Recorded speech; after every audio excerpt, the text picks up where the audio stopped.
Assalamualaikum warahmatullahi wabarakatuh. Bismillahirrahmanirrahim. Alhamdulillahi rabbil alamin. Wassalatu wassalamu ala sayyidina Muhammadin wa ala alihi washabbihi wasallam. Wa ba'du fa hadhil wasiyatul Mustafa alaihi salatu wassalam li Ali bin Abi Thalib karamallahu wajhah.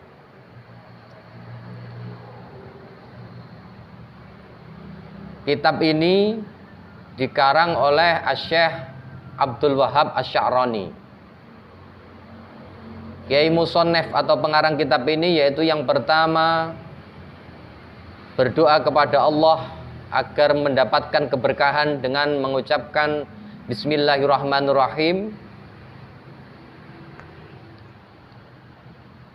Dan kemudian musannif atau pengarang kitab ini memuji kepada Allah dengan mengucapkan hamdalah tadi dan mengucapkan sholawat kepada baginda Nabi kita Muhammad sallallahu alaihi wasallam dan para keluarganya dan seluruh para sahabat-sahabatnya.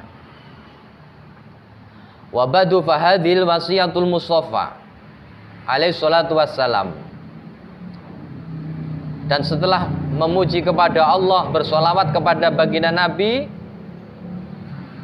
Kiai musannif atau pengarang kitab ini menyampaikan bahwasanya kitab Wasiyatul Mustafa ini yaitu kitab yang isinya tentang wasiat-wasiatnya Nabi kita Muhammad sallallahu alaihi wasallam li Ali bin Abi Thalib karamallahu wajhah, kepada Sayyidina Ali karamallahu wajhah.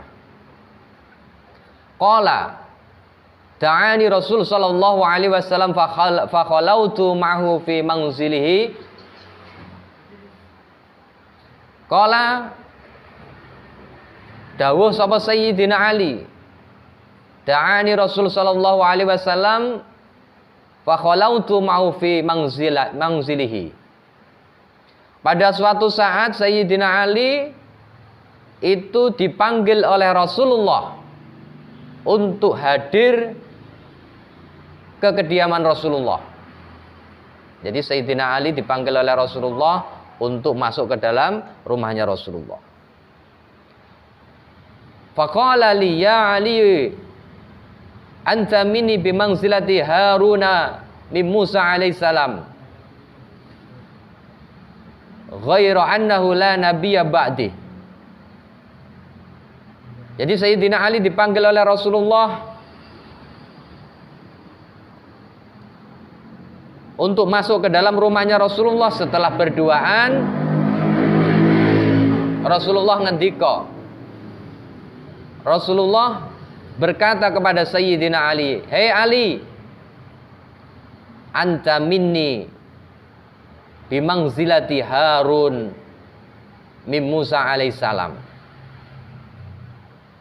Hei Ali, kamu adalah umatku, akan tetapi kedudukanmu itu sama seperti kedudukannya Nabi Harun dengan Nabi Musa alaihissalam. Jadi kedudukannya Sayyidina Ali ini dengan Rasulullah, ya kasarannya omong 11-12. Ghairu annahu la nabiyya ba'di. Kalau seandainya setelahku itu masih ada nabi, pasti engkau akan diangkat oleh Allah menjadi nabinya Allah. Jadi ini menunjukkan bahwasanya Sayyidina Ali itu 11-12 dengan Rasulullah.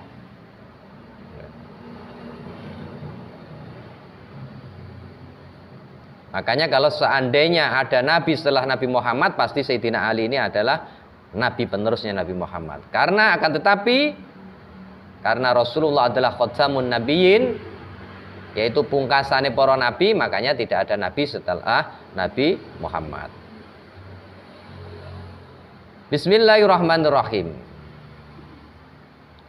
Inni setuhune ingsun usika iku wasiat ingsun ka ing sira al yauma ing dalem iki dina biwasiatin kelawan wasiat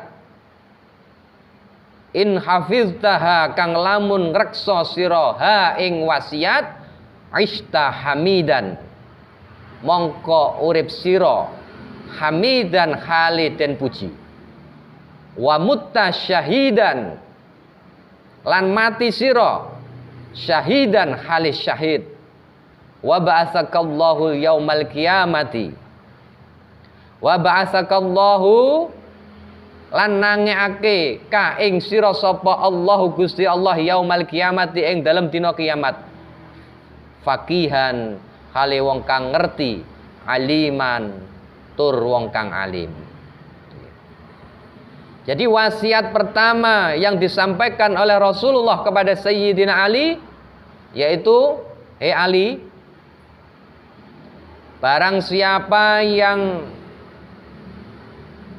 menjaga wasiatku ini, barang siapa yang mengamalkan wasiatku ini," kata Rasulullah, "istahamidan, maka hidupnya akan terpuji, maka hidupnya akan mulia.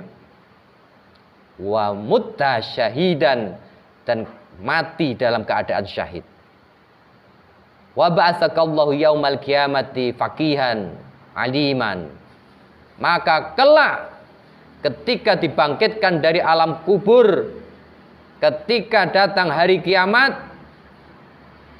dia akan dijadikan oleh Allah orang yang ahli fikih, orang yang alim. Jadi barang siapa yang bisa memelihara seluruh wasiat-wasiatnya Rasulullah yang disampaikan oleh Sayyidina Ali ini, insya Allah di dalam kehidupannya sehari-hari akan menjadi orang yang mulia. Ketika mati, insya Allah dalam keadaan syahid. Ketika dibangkitkan dari kubur, akan dijadikan orang yang ahli fikih, orang yang alim, orang yang paham tentang hukum-hukumnya Allah.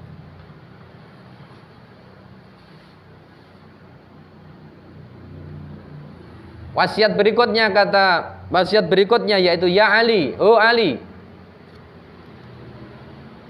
man akala halala, man utawi sapa wonge akala lamun iku mangan ya man al halala ing perkara halal,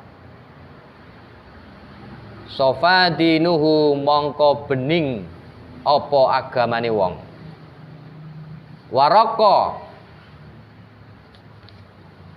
qalbuhu dan lembek apa atine wong, walam yakun lida'wati hijabun lan ora ana iku tetep kedue doane man apa hijabun aling-aling.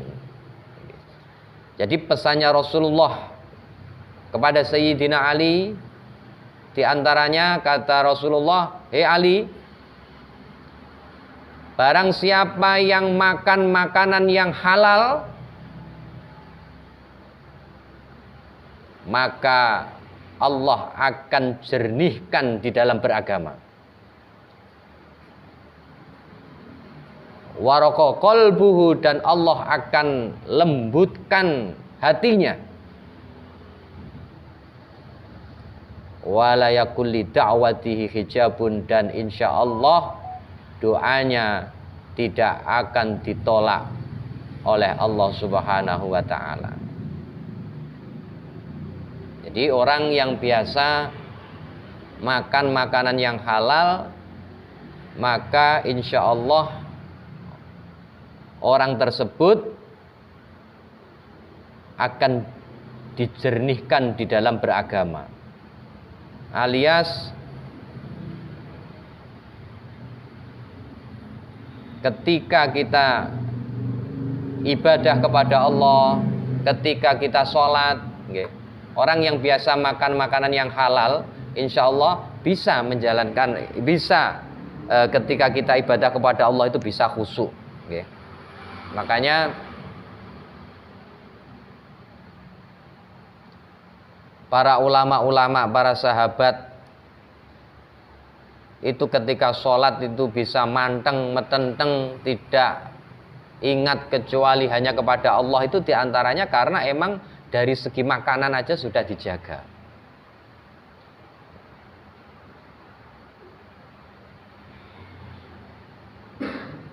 dan dengan makan makanan yang halal, maka hatinya orang tersebut akan dilembutkan oleh Allah, mudah untuk menerima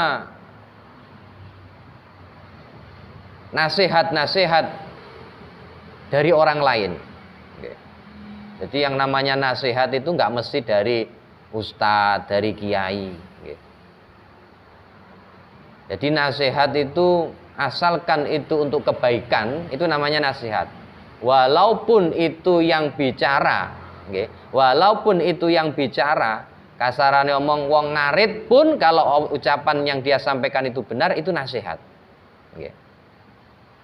Jadi walaupun kiai, walaupun ustadz lah ngomongin gladur, ya jadi ikutin.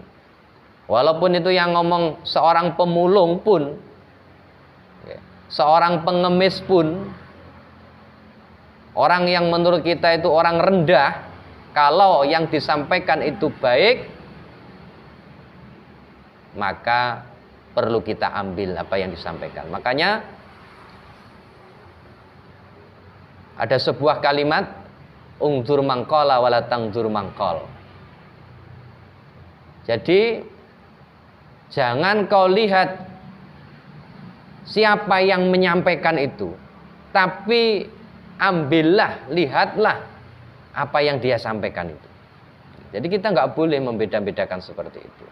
Nah makanya orang yang biasa memakan makanan yang halal, insya Allah siapapun yang memberi nasihat, memberi pencerahan kepada kita, insya Allah akan masuk ke dalam hati, asalkan itu bagus. Dan diantaranya lagi, orang yang biasa memakan makanan yang halal, maka insya Allah doanya tidak ada halangan, alias diijabah atau dikabulkan oleh Allah Subhanahu wa Ta'ala. Jadi seandainya umpamanya kita udah tiap malam itu udah bangun malam berdoa, kok tetap nggak dikabulkan oleh Allah, bukan dalam artian itu tadi, ya berarti itu menunjukkan bahwasannya barangkali di antara makanan yang kita makan itu masih bercampur dengan hal-hal yang diharamkan oleh Allah Subhanahu wa Ta'ala. Bismillahirrahmanirrahim. Ya Ali hu Ali, man akala syubuhati, man utawi sapa wonge lamun iku akala mangan ing man asyubahati ing pira-pira perkara syubhat, istabaha mongko dadi samar alaihi ing ngatasé wong apa dinuhu agamane wong, wa azlama qalbuhu lan dadi peteng apa atine wong. Waman akalal harama, waman utawi sapa wonge akalal harama lamun iku mangan wong al harama ing barang kang haram, mata mongko mati apa qalbuhu atine wong, wa khaffa lan mamang apa dinuhu agamane wong, wa dhaufa lan apes apa yakinuhu keyakinane wong, wa wajaballahu da'watahu lan ngaling-ngalingi sapa Allahu taala Gusti Allah taala da'watuhu ing doane wong, wa qallas ibadatuhu lan kedhik apa ibadahe wong. Jadi pesannya Rasulullah lagi kepada Sayyidina Ali, barang siapa yang memakan makanan subhat. Subhat itu apa? Subhat itu samar-samar, antara halal dan haram. Jadi kalau kita itu umpamanya iki kira-kira halal apa haram ya, mendingan ditinggalno. Aku kerja ngene iki hasilku halal apa haram ya, ditinggalno. Itu subhat, nggih. Jadi antara halal dan haram masih dalam keadaan bimbang ngoten niku lho. Maka kalau kita biasa makanan-makanan yang seperti itu, maka hati kita akan mamang di dalam beragama juga. Wa azlama qalbuhu, dan Allah akan menghitamkan. Okay. Allah akan menghitamkan hati kita.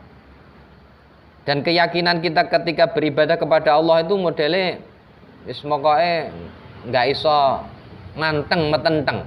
Okay. Enggak iso los. Dan atine awake dhewe iku peteng dalam artian ya malah susah untuk dikasih nasihat, itu susah. Waman akalal harama mata qalbuhu, dan barang siapa yang memakan makanan yang haram, maka Allah akan matikan hatinya. Wa khafa dinuhu, dan Allah akan bimbangkan di dalam beragama. Wa dha'ufa yakinuhu, dan keyakinane iku wis mudah terombang-ambing. Wa wajaballahu da'watuhu, dan doanya tidak akan diijabah atau ditolak oleh Allah. Wa qalat ibadatuhu, dan orang tersebut akan menjadi sedikit ibadahnya kepada Allah. Okay. Jadi orang yang memakan makanan yang subhat, orang yang memakan makanan yang haram, itu biasanya, okay, biasanya, okay, kalau dinasihatin itu kadang-kadang malah nesu. Mudah tersinggung kalau ada ajakan-ajakan kebaikan. Karena emang hatinya sudah mati, dimatikan oleh Allah. Mental. Justru kadang-kadang ya iku mau, kalau dikasih nasihat malah nesu. Dan ketika diajak ibadah itu berat. Jadi kalau di antara kita kok dijak jamaah, kok dijak ngaji, dijak gotong royong kok abot. Nah, itu barangkali sebagian makanan yang kita makan itu kecampuran hal-hal yang tidak diperbolehkan menurut agama kita. Karena ini urusannya dengan muamalat atau kebiasaan kita mencari rizki itu bagaimana, itu juga mempengaruhi. Jadi yang dimaksud haram di sini bukan umpamanya ayam mati kita makan haram, itu jelas haram. Tapi diantara daripada yang dimaksud di sini itu cara mendapatkan kita rizki kita, apa yang kita makan itu dengan cara bagaimana. Larinya juga ke situ. Contoh, contoh. Ketika kita berhubungan dengan masalah bank dan lain sebagainya, masalah riba, kalau seandainya nyuwun sewu, seandainya umpamanya kita itu ketika ngasih pinjam orang lain, setelah kita orang lain itu mengembalikan harus melebihi, nah itu jelas riba, haram, nggak oleh, nggak boleh. Tapi hal-hal seperti itu kita kerjakan, berarti harta kita yang seharusnya bersih itu tadi kecampuran dengan harta seperti itu. Lah ndadekne iku mau matine ati barang iku. Makanya ulama-ulama dulu itu sangat-sangat hati-hatinya dengan makanan yang dia masukkan ke dalam tubuhnya atau untuk keluarganya. Bahkan itu tadi, makanan yang subhat nggak akan mau. Oleh karena itu mari kita sama-sama berusaha. Kalau barang itu kira-kira uduk teke dhewe ya aja dipangan. Nggih. Lah pengen anu ya taren, nggih, taren. Begitu juga ketika kita bekerja, usahakan cara bekerja kita betul-betul supaya mendapatkan rizki yang halal. Supaya apa? Supaya kita itu ringan ketika diajak ibadah. Supaya anak-anak kita itu menjadi anak cerdas ketika cara mendapatkan rizki kita juga dengan cara yang dihalalkan oleh Allah Subhanahu wa taala. Ya aliyu idza ghadiballahu ala ahadin wallahu alam bisawab. Al-Fatihah. Ayo santri, ayo santri, ayo santri, ayo ngaji dan patuh pada kiai.